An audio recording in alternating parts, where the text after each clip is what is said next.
Mga master, recently ay napakarami po ng mga tanong na ating natanggap, most particularly doon sa savings sa Pag-ibig Fund. Kaya gusto ko pong ibahagi sa inyo ang isang bahagi ng HDMF Circular number 274.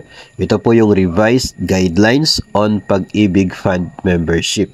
So ginawa po nila ito because doon sa paglabas ng Republic Act 9679 or ito pong tinatawag na ito na Pag-ibig Law.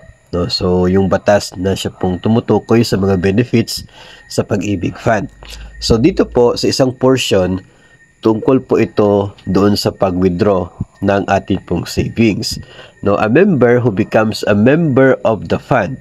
So yung mga naging miyembro ng Pag-ibig Fund after the effectivity of Republic Act 9679 shall have the option to withdraw his or her total accumulated value after the 15th year of continuous membership, provided that said member has no outstanding housing and or short-term loan with the fund at the time of withdrawal. Itong circular na ito mga master, ang dahilan kung bakit hindi na po available ngayon yung mag-withdraw sa inyo pong savings sa Pag-ibig after 10 years. Kasi nga, ayon po sa circular na ito at ayon po doon sa Republic Act 9679, yung mga bagong miyembro nung naging effective ang Republic Act 9679, 15 years na bago sila pwedeng makapag-withdraw ng kanila pong savings. Optional withdrawal po yung tawag dito sa 15th year. Ito ay kapag continuous, ibig sabihin wala pong gap.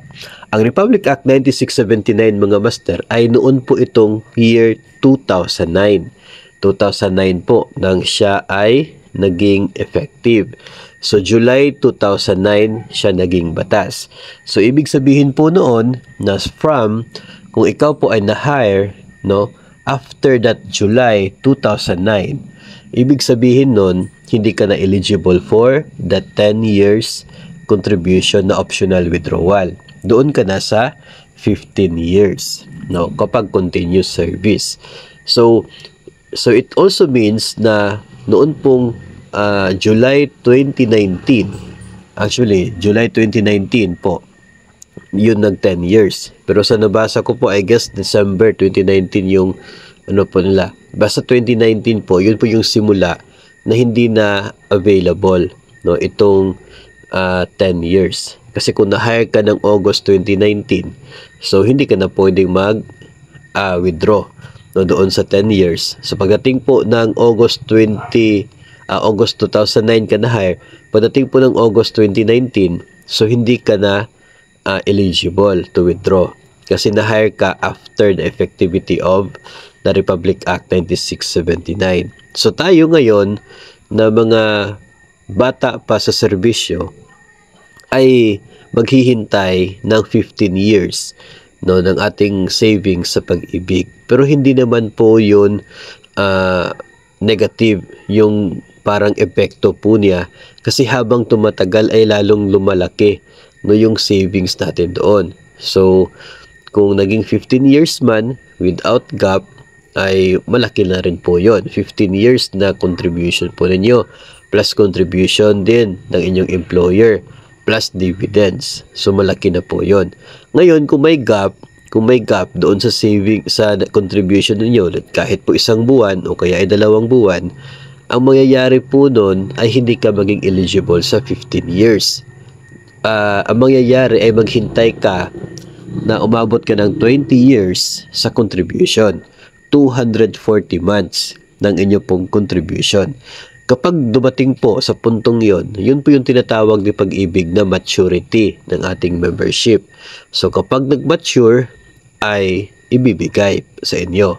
So nag-mature ka na. So dahil nag-mature ka na, yung membership mo ay kukunin mo yung perang naipon, yung savings. So yun po yung purpose kasi na Pag-ibig.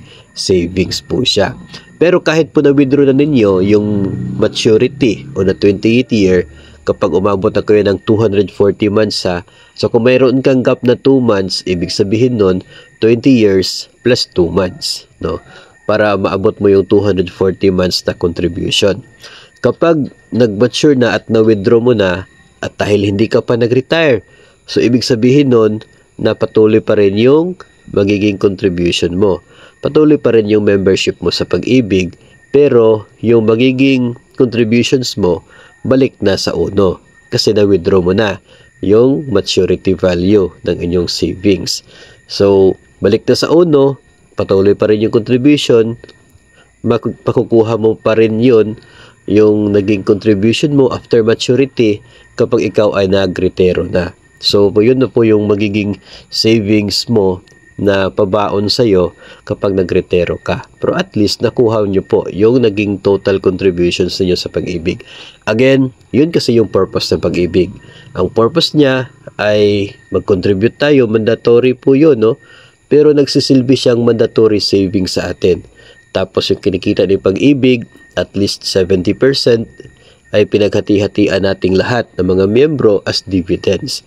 Ngayon, kung mayroon kang dividends, so ibig sabihin kumikita yung pera mo, nag-i-interest yung savings mo. At the same time, yung employer mo may contribution sa savings mo kasi meron silang employer share na binibigay under our name. So in that case, ay maganda nga yung hangarin ng Pag-ibig Fund.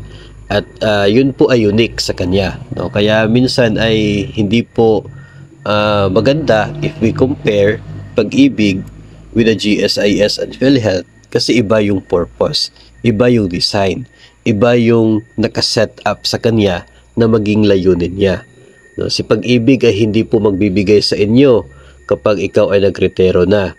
No, wala na siyang pension ibibigay sa inyo because retired ka na. That's the time na si GSIS naman yung magbibigay ng pension. Because si Pag-ibig by that time is wala na, out ka na sa Pag-ibig. Pero tuloy ka pa rin kay GSIS. Kasi yun yung purpose sa GSIS. No, si Pag-ibig is habang tayo ay in service pa, tuloy-tuloy yung savings, tuloy-tuloy yung interest ng ating savings. At kapag tayo ay nag-mature na o kaya ay nag-retire na, ibabalik sa atin, then out na si Pag-ibig. No, wala na siyang responsibilidad sa atin by the time na we retire at by the time na i-return na niya sa atin yung naging savings po natin from Pag-ibig Fund. So hopefully ito po ay magbibigay ng sagot, no, noon sa napakaraming mga tanong na atin po natanggap, no. I believe na importante makagawa tayo ng content for this purpose. Again, no, kasi nakagawa na po tayo nito before, medyo matagal-tagal na rin po. So, it's important na makagawa tayo muli ng bagong content about this para sa mga bagong followers para na rin ay hindi na po, no, magbalik-balik yung mga tanong na pare-pareho lang because masasagot na po dito sa video na ito. And hopefully, nabigyan po natin ng sagot yung mga tanong po ninyo tungkol sa Pag-ibig Savings.